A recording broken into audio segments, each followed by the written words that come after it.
Lord Hope, they urge people to vote for insanity.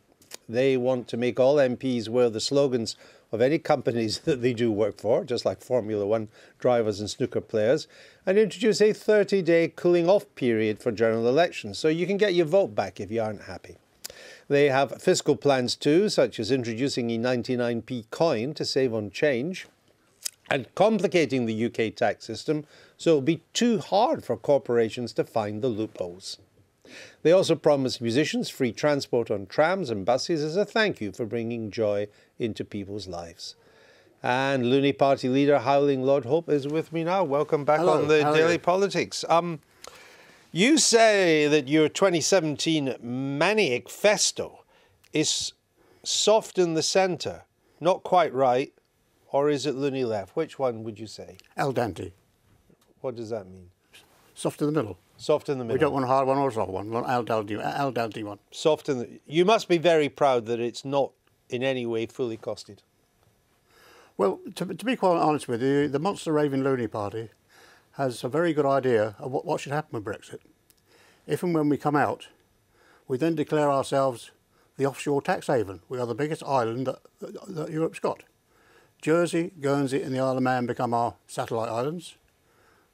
We then tell the gnomes of Zurich to go and sling their hook in the nearest fish pond.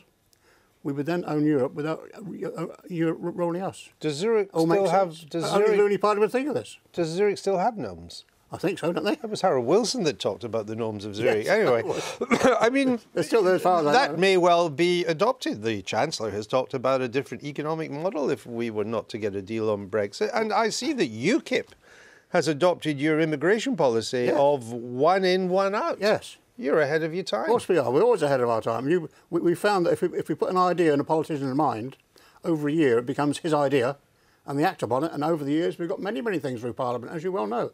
Theresa May has been warning of her phrase, a coalition of chaos. But I would have thought a coalition of chaos is right up your street. Of course it is. I mean, have you had any of the other parties sounding you out, see if you're up for this? Well, yes. I mean, Nigel Farage has always said to us, you know, we ought to form a coalition between us.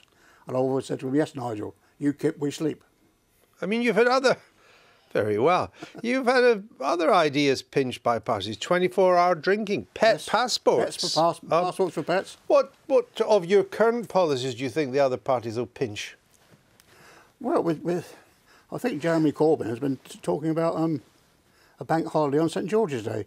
We advocated that years ago. Did you really? Yes, we really did. You are ahead of your time. If you want tomorrow's policies, vote for us today. Sorry, if you want yesterday's policies, vote for us today. Now, you've on never... June the 8th, I mean. You've never had a candidate retain their deposit. Never, ever. But if you did, I mean, you'd have to consider your position, would you not? Of course I would, yes. I mean, you couldn't really survive as leader if you were to... No. We've always said if anybody ever retains their deposit, they're getting too many votes and not being loony enough. And you are the UK's longest-serving political leader too. 17 years, yes, dead right. So, I mean, There's a good record there, isn't there? If you show some kind of success about being too electable or coming up with policies that other parties are pinching, I mean, I would suggest your position We trouble. have always said the Monster Raving Looney Party is the parliamentary think tank. The parliamentary think tank. They pinch our ideas all the time.